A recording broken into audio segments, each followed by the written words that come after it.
ಆಳಂದ ತಾಲೂಕಿನ ಸವಳೇಶ್ವರ ಗ್ರಾಮದಲ್ಲಿ ನಡೆದಂತಹ ಮದನ ಹಿಪ್ಪರಗಿ ವಲಯ ಮಟ್ಟದ ಕ್ರೀಡಾಕೂಟದಲ್ಲಿ ಸರ್ಕಾರಿ ಪ್ರಾಥಮಿಕ ಶಾಲೆ ಹಾಗೂ ಪ್ರೌಢಶಾಲೆಯಲ್ಲಿ ನಡೆದಂತಹ ಮಾದಪ್ಪ ಗುಂಡಿಗೆ ನೇತೃತ್ವದಲ್ಲಿ ಈ ಕ್ರೀಡಾಕೂಟ ನಡೆಸಲಾಗಿದೆ. ಈ ಕಾರ್ಯಕ್ರಮದಲ್ಲಿ ಭಾಗವಹಿಸಿದಂತಹ ಹಾಲು ಒಕ್ಕೂಟದ ಎಫ್ಎಂ ಅಧ್ಯಕ್ಷರು ಆರ್ಕೆ ಪಾಟೀಲ್ ಭಾಗವಹಿಸಿ ಕ್ರೀಡಾಕೂಟಕ್ಕೆ ಚಾಲನೆಯನ್ನ ನೀಡಿದರು ಹಾಗೂ ಶ್ರೀಗಳು ಮಾದಪ್ಪ ಹಿಪ್ಪರಗಿ ಗುರುಗಳು ಮತ್ತು ಕ್ಷೇತ್ರ ಶಿಕ್ಷಣಾಧಿಕಾರಿ ಅಣ್ಣಪ್ಪ ಅಭಿಮಾನಿ ಮತ್ತು ಪ್ರೌಢಶಾಲೆಯ ಅಧ್ಯಕ್ಷ ಮರಿಯಪ್ಪ ಬಡಿಗೇರ್ ಮತ್ತು ಕಸ್ತೂರಿಬಾ ಗಾಂಧಿ ಮುಖ್ಯ ಗುರುಗಳು ಶೈಲಜಾ ಹಾಗೂ ಜೈ ಕರ್ನಾಟಕ ಜಿಲ್ಲಾಧ್ಯಕ್ಷ ಬಸವರಾಜ್ ಹಲವಾರು ಮುಖಂಡರು ಹಾಗೂ ಮುಖ್ಯ ಗುರುಗಳು ಉಪಸ್ಥಿತರಿದ್ದರು. ಬ್ಯೂರೋ ರಿಪೋರ್ಟ್ ಎನ್ಕೆಎಸ್ ಟಿವಿ4 ಆಳಂದ.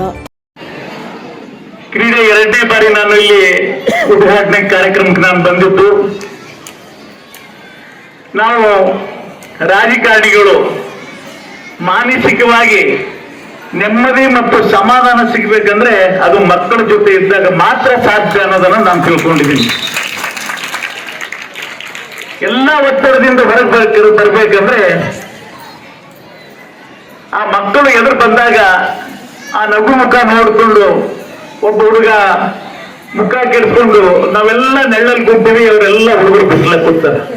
ಸಣ್ಣ ಮಕ್ಕಳು ನೀವೆಲ್ಲ ಬಿಸಿಲಕ್ಕೆ ಕೂತೀರಿ.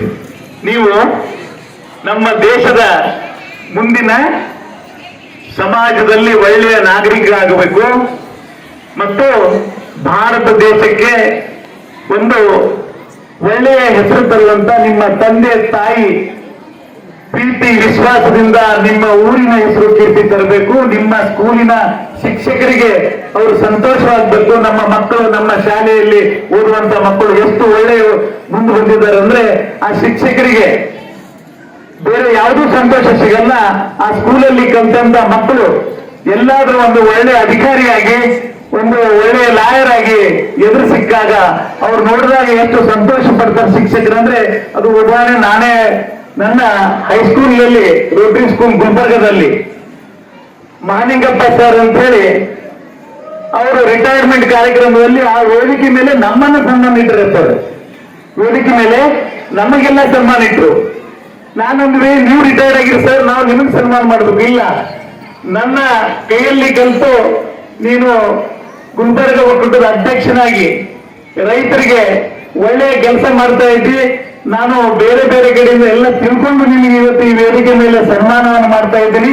ನಾನು ಇಲ್ಲಿ 60 ಹೋಗುವ ಮಕ್ಕಳಿಗೆ ಓಡಿಸಿದ್ರೆ ಇಡೀ ನೀನು 3 ಜಿಲ್ಲೆಯಲ್ಲಿದ್ದಂತ ರೈತರ ಕಣ್ಣನ್ನು ಓಡಿಸ್ತಾ ಇದೆಯಲ್ಲ, ಅದು ನನಗೆ ಸಂತೋಷ ಅಂತಂದ್ರು. ಈಗ ವೈದ್ಯನಾಥ್ ಜಳಕೇರ್ ಹೇಳಿದ್ರು ತಾಲೂಕಿನಲ್ಲಿ ಒಂದು ಕ್ರೀಡಾಂಗಣ ಬೇಕು ಅಂತ. 15 ದಿವಸ ಹಿಂದೆ ಮುಖ್ಯಮಂತ್ರಿಯವರು 4 ಕೋಟಿ ರೂಪಾಯಿ ಆಳಂದದಲ್ಲಿ ಕ್ರೀಡಾಂಗಣಕ್ಕೆ ಅಪ್ರೂವ್ ಕೊಟ್ಟಿದ್ದಾರೆ. ಅದು ಒಂದು 2 ತಿಂಗಳ ಟೆಂಡರ್ ಆಗಿ ಅದು ಕ್ರೀಡಾಂಗಣ ಪ್ರಾರಂಭ ಆಗ್ತದೆ.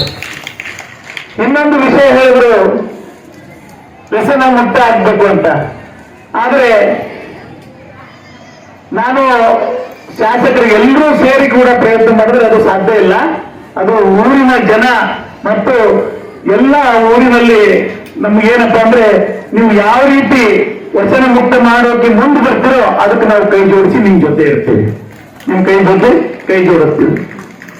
ಇಲ್ಲಿ ಮಾಧ್ಯಮದ ಗೆಳೆಯರು ಬಂದಿದ್ದಾರೆ, ಅವರಿಗೆ ಒಂದು ಕಿವಿ ಮಾತನ್ನು ಹೇಳಲು ಇಚ್ಛೆ ಪಡ್ತೀನಿ. ನಮ್ಮ ಸಹೋದರರಿಗೆ ನಮ್ಮ ತಾಲೂಕಿನಲ್ಲಿ ಯಾವುದು ಒಳ್ಳೆ ಅಭಿವೃದ್ಧಿ ನಡೆದ ಅದನ್ನು ನೀವು ಜಾಸ್ತಿ ಹೈಲೈಟ್ ಮಾಡ್ರಿ. ಕೆಟ್ಟದ್ದನ್ನ ಗವಿ ಸಿದ್ದೇಶ್ವರ ಸ್ವಾಮಿಗಳು ಹೇಳ್ತಾರೆ, ಒಂದು ಹಳ್ಳಿಯಲ್ಲಿ ಹೋದಾಗ ನೀವು ತಿಪ್ಪೆಯನ್ನ ನೋಡಬೇಡ್ರಿ, ಒಳ್ಳೆಯ ಕೆಲಸ ಎಲ್ಲೆಲ್ಲಿ ಆಗ್ಯದ ಅನ್ನೋದನ್ನ ನೋಡ್ರಿ ಅಂತ ಹೇಳಿ. ತಿಪ್ಪೆಗಳನ್ನ ನಾವು ಕ್ಲೀನ್ ಮಾಡಲೇಬೇಕು. ಆದ್ರೆ ಅದರ ಜೊತೆಯಲ್ಲಿ ತಾಲೂಕಿನಲ್ಲಿ ಇಡೀ ಜಿಲ್ಲೆಯಲ್ಲೇ ಎಷ್ಟು ಅಭಿವೃದ್ಧಿ ನಡೆದದ ಅನ್ನೋದ್ರ ಬಗ್ಗೆ ಹೈಲೈಟ್ ಆಗ್ತಾ ಇಲ್ಲ. ಇದು ಯಾಕೆ? ಇಡೀ ತಾಲೂಕಿನಲ್ಲೇ ಎಷ್ಟು ಅಭಿವೃದ್ಧಿ ನಡೆದದ ಒಳ್ಳೆ ಸರ್ಕಾರದ ಬಜೆಟ್ನಿಂದ ಮಾತ್ರ ಅಲ್ಲ, ನಮ್ಮ ಸಂಸ್ಥೆಯ ವತಿಯಿಂದ ನಾವು ರೈತರಿಗೆ ಹೊರಗಡೆ ದಾರಿಯನ್ನ ಫ್ರೀ ಆಗಿ ಮಾಡಿಕೊಡ್ತಾ ಇದ್ದೀವಿ. ಮಿಲಿಟರಿ ಟ್ರೈನಿಂಗ್ ಅನ್ನ ಫ್ರೀ ಮಾಡಿ 22 ಹುಡುಗರು ನಮ್ಮ ವಿದ್ಯಾರ್ಥಿಗಳು ನಮ್ಮ ತಾಲೂಕಿನವರು ಮಿಲಿಟರಿಯಲ್ಲಿ ಫ್ರೀ ಆಗಿ ಸೆಲೆಕ್ಷನ್ ಆದ್ರು. ಈಗ 15,000 ಶಿಕ್ಷಕರ ಏನ್ ನಮ್ಮ ಸರ್ಕಾರದಿಂದ ಕರೆದಿದ್ದಾರೆ ಟೀಚರ್ಸ್ಗೆ ನೌಕರಿಯನ್ನ, ಅದಕ್ಕೂ ಕೂಡ ಫ್ರೀ ಟ್ರೈನಿಂಗ್ ಅನ್ನ ನಾವು ಇನ್ನು 10 ದಿವಸದಲ್ಲಿ 500 ಜನರನ್ನ ನಾವು ಟ್ರೈನಿಂಗ್ ಅನ್ನು ಕೂಡ ನಮ್ಮ ಸಂಸ್ಥೆ ವತಿಯಿಂದ ನಾವು ಮಾಡ್ತಾ ಇದ್ದೀವಿ. ಇದು ರಾಜ್ಯದಲ್ಲಿ ಯಾರಾದರೂ ಶಾಸಕರು ಈ ರೀತಿ ಬೇರೆ ಒಳ್ಳೆಯದನ್ನ ಏನಾದ್ರೂ ಮಾಡ್ತಾ ಇದ್ದಾರ ಅದ್ರ ಬಗ್ಗೆ ನೀವು ಎಲ್ಲ ಮಾಧ್ಯಮದಲ್ಲಿ ಚಿಂತನೆ ಮಾಡಬೇಕು. ನಾವು ಹೈದರಾಬಾದ್ ಕರ್ನಾಟಕ, ಕಲ್ಯಾಣ ಕರ್ನಾಟಕ ನಮ್ಮ ಹಣೆ ಪಟ್ಟೆ ಕಪ್ಪು ಸಿಕ್ಕಿದ, ಅದನ್ನ ಅರಗಿಸುವ ಸಲುವಾಗಿ ಏನ್ ಮಾಡ್ಬೇಕು ಅನ್ನೋದನ್ನ ಚಿಂತನೆ ಮಾಡ್ಬೇಕಾಗಿದೆ. ಅದಕ್ಕಾಗಿ ನಾವು ಎಲ್ಲಾ ರೀತಿಯಿಂದ ನೋಡಿದ್ರೆ ಇದು ನಮ್ಮ ಮಕ್ಕಳ ವಿದ್ಯಾಭ್ಯಾಸ ಒಳ್ಳೆ ರೀತಿಯಲ್ಲಿ ಬಡ ಮಕ್ಕಳಷ್ಟೇ ಗೌರ್ಮೆಂಟ್ ಸ್ಕೂಲಲ್ಲಿ ಓದ್ತಾರೆ. ಈಗ ನಮ್ದು ಕೂಡ ದೊಡ್ಡ ಸಂಸ್ಥೆ ಇದೆ. ಆ ಸಂಸ್ಥೆಯಲ್ಲಿ ಎಷ್ಟೋ ಮಕ್ಕಳು ವಿದ್ಯಾಭ್ಯಾಸ 5,400 ಮಕ್ಕಳು ನಮ್ಮ ಸಂಸ್ಥೆಯಲ್ಲಿ ಓದ್ತಾರೆ. ಆದ್ರೆ ಇಡೀ ಆಳಂದ ತಾಲೂಕಿನ ಸರ್ಕಾರಿ ಸ್ಕೂಲ್ನಲ್ಲಿ ಓದುವಂತ ಹೈಸ್ಕೂಲ್ ಮಕ್ಕಳಿಗೆ ನಾವು 2 ವರ್ಷದಿಂದ LBA ಪುಸ್ತಕಗಳನ್ನ ಫ್ರೀ ಆಗಿ ಕೊಡ್ತಾ ಇದ್ದೀವಿ. LBA ಪುಸ್ತಕಗಳನ್ನ ಫ್ರೀ ಆಗಿ ಕೊಡ್ತಾ ಇದ್ದೀವಿ. ಇದು ಯಾಕೆ ಕೊಡ್ತಾ ಇದ್ದೀವಿ ಅಂದ್ರೆ ಆಳಂದ ತಾಲೂಕಿನಲ್ಲಿ ಮೊದಲ ರಿಸಲ್ಟ್ ನಮ್ಮ ತಾಲೂಕಿನ 37% ರಿಸಲ್ಟ್ ಇತ್ತು. ಈಗ 90% ರಿಸಲ್ಟ್ ಬಂತು. ಅದರಲ್ಲಿ ನಾವು LBA ಪುಸ್ತಕ ಕೊಟ್ಟು ಶಿಕ್ಷಕರು ಕೂಡ ಸತತ ಪ್ರಯತ್ನ ಮಾಡಿ ಮನೆ ಮನೆಗೆ ಹೋಗಿ ಕೆಲಸ ಮಾಡೋದಕ್ಕೆ ಈ ನಮ್ಮ ತಾಲೂಕಿಗೆ 90% ರಿಸಲ್ಟ್ ಬಂತು.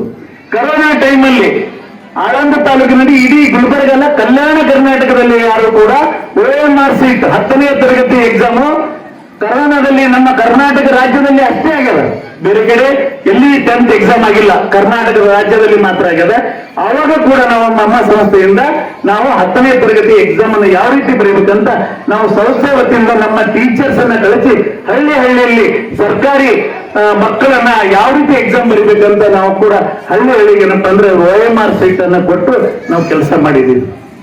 ಇದು ಯಾಕೆ ಹೇಳ್ತಾ ಇದ್ದೀನಿ ಅಂದ್ರೆ ಅಪ್ಪರೇ ಎಲ್ಲ ಕೆಟ್ಟದನ್ನ ನಾವು ಮೀಡಿಯಾ ನೋಡ್ತಾ ಇದ್ದೀವಿ. ಒಳ್ಳೆಯದನ್ನ ನೋಡಿದ್ರೆ ಆ ಸ್ಫೂರ್ತಿ ಬರ್ತದೆ, ಒಳ್ಳೆಯದನ್ನ ಮಾಡ್ಬೇಕು ಅನ್ನೋಂತ ಚಿಂತನೆ ಯುಗದಲ್ಲಿ ಬರ್ತದೆ. ಇನ್ನು ನಾವು ಕೂಡ ಒಳ್ಳೆಯ ಸಮಾಜದಲ್ಲಿ ಒಬ್ಬ ನಾಗರಿಕರಾಗಬೇಕು ಅಂತ ಎಲ್ರಿಗೂ ವಿಚಾರ ಹುಟ್ಟುತ್ತದೆ. ಅದಕ್ಕಾಗಿ ನಾವು ಒಳ್ಳೆಯ ವಿಚಾರಗಳನ್ನ ಹಂಚೋಣ ಅಂತ ಹೇಳಿ ನನ್ನ 2 ಮಾತಿಗೆ ವಿರಾಮ ಕೊಡ್ತೀನಿ. ಜೈ ಹಿಂದ್, ಜೈ ಕರ್ನಾಟಕ.